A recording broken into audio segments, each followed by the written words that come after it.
So, Dr. Ngambye ngamba ambayite mbabuulire kigenda mu maaso kuba manyi Abannayuganda basobola okunyambako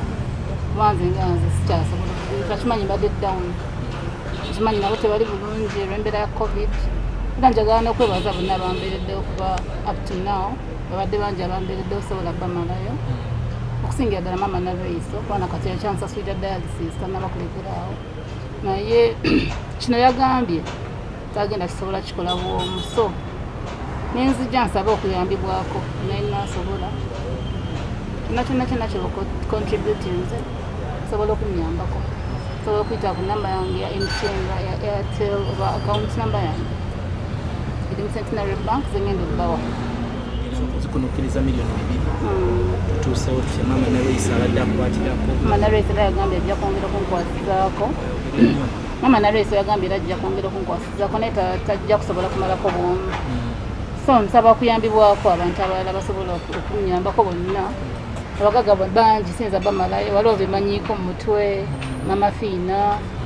abantu bonna batera okuyamba waliwo omugagga Lwasa we Masaka waliwo abagagga Kirumira waliwo abaddoni Mugabi Doni Bahati abagagga bangi sinza n'abantu Ssekinoomu wayinza n'okuvayo kampani negamba nange kankwatizeeko Evelyn nsaba okunyambako yenna buli kimu kisobola okuyamba kuba naye ziba zibulako siringi 5 ku kintu tokifuna mu katale so kyonna kiyamba kubanga kigambibwa nti no wemba ngenze ne bankolako bamalayo emyezi 3 kitegeeza mba neetaaga n'obulabirizi so byebyo tutwalizeewamu balamu aliriddawo mu kino ekintu twasinga kutwala mu ddwaliro balamu akyali wamu nange naye maama we mulwadde nnyo so kati ate mbadde ate ye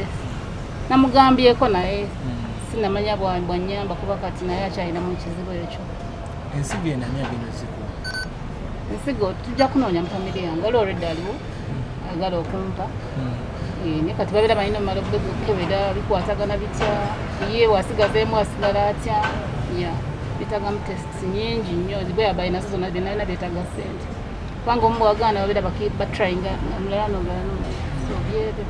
disika tunoonya ssente mmeka 150 to 200 million twazawo okugeraageranya so campaign eno tugitumye campaigning for Evelyn Love kinakwera Evelyn Love campaigning for Evelyn Love nsaba mwenna gye muli munyambeko abagagga hamu bagagga muli bangi ba bad luck yankubiddeko n'akasimu bambi neyanza nnyo omutima omulungi ogwo mwena muveeyo bambi munyambeko nange nsobole okubeerawo abasumba banalokoka so nsaba kuyambibwako kyekikulu ekiriwo kati etaaga ssente ngende banzijanjabe okuba bintu bino tali yabuddeyo nako ku ssente abantu batandise okumpa ku ssente balina positinze batandise okumpa ku ssente ow'omutwalo ow'ebiri ow'ekkumi era bonna njagala beeyanza bangi nnyo sinza kweyanza omukino but buli ankwatirizaako mukama amuddizeyo emirundi mingi Evelyn twakolako ng'ozanya ebinnauganda nga gurupu gye wali ozanyiramu ekuyambye etya balina wamu nange era bonna nabo bali mu fundraisinga basobole okunyambako abantu bangi abazze banyambako abayimbi mukyala Namakula Rema mukyala Juliana bonna abayimbi bangi ba Sophie Gombya bonna ba Maureen K papa bangi bambi bonna tewali asidise era mumanyi bagenda kuyimirira nange era nyongera bakubiriza omulanga nti banaye twetaagira ddala ssente nnyingi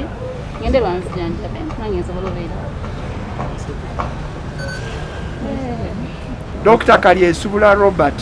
yakyali omwana omuto ekisobola omuyamba kyakugezaako mufunira nsigo era yeeyo kampeyini etuleese wano kuba ensigo ze zombi zalwala tugezaako okufuna omuntu ayinza otuyamba twafunye dda omu ku bantu be asobola otuyamba ne bamuwa ensigo eno naye obuzibu bw'ensigo zino ntino wano mu Uganda tetusobola zirongoosa zisimbuliza atuba tulina okunoonya ssente ne tumutwala ebweru tutera kukozesa India ng'era ekyo kyetaagisa ssente wakati w'emiliyoni 150 n'ebibiri okubanga buli kimu ekyetaagisa kikolebwa kaakati kyekindeese wano okubeera omu ku banaayamba Evelyn mwe bwe mumanyi ngalagu asobole okubeera nga obulamu bwe buwonyezebwa. Actually Evelyn bw'atafuna transplant eno oba bw'atakola dialysis abeera ayinza okufa kuba kati obulamu bwe byebyo tebwetaaga okubeerawo. Zeetagibwa mu bwetaavu banga kine zandibadde ng'abazungu bwe bagamba yesterday singa yabadde nazo ejo yandibadde aziga so wazifunira wonna bwetwetaagira kuba bw'atafuna transplant eno aba ayongera okukozesa $1.5 buli wiiki. Ekyo ekitasoboka kuba naye sente wazijja watono bamuyambako obuyambi so kati amufunidde ensigo obeera omuwonyeza obuzibu obwo ate bw'ofuna ensigo obulamu bwe buddawo era nga Evelyn ono bw'anaaba afunye ensigo eno ne bagimuteekamu ajja kuddamu abakubira omuziki okumala ng'ebbanga lyonna lyemu Katonda ly'aba amuwadde naye awatali ekyo obulamu bwe kati amala kumpi essaawa 20 mu ddwaliro buli wiiki ng'ali ku kyuma kino ate era tekimuwonya kimwongera kubeerawo n'abeerawo katono abeera munafu naye bw'afuna ensigo ajja kuddamu abawe omuziki gwammwe guli era gwe mwetaagamu abavubuka abato. Is there any testimony nti oba waliwo omuntu n'omuntu atugamba linnya lye oyinza okuba wamutwalayo nze kati nakakolera mu byensigo bwe natandika mu nsigo nakazikoleramu emyaka 10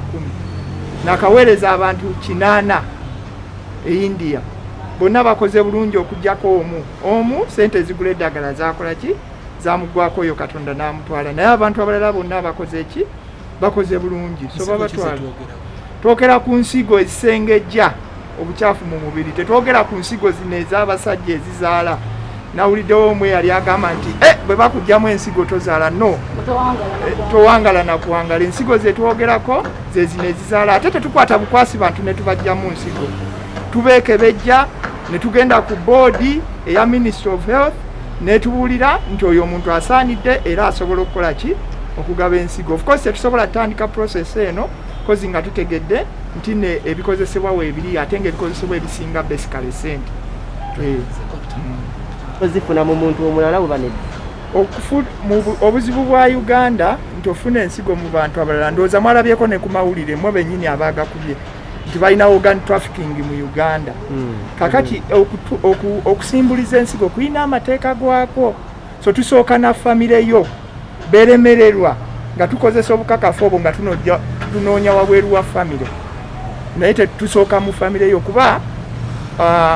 obusiga bwo bwe bayita genetics bufaanana n'obwono ate n'ensigo ewangaala nnyo bwe beevudde mu famire y'okusinga bweva ebweru so bwe tutyo bwe tukola.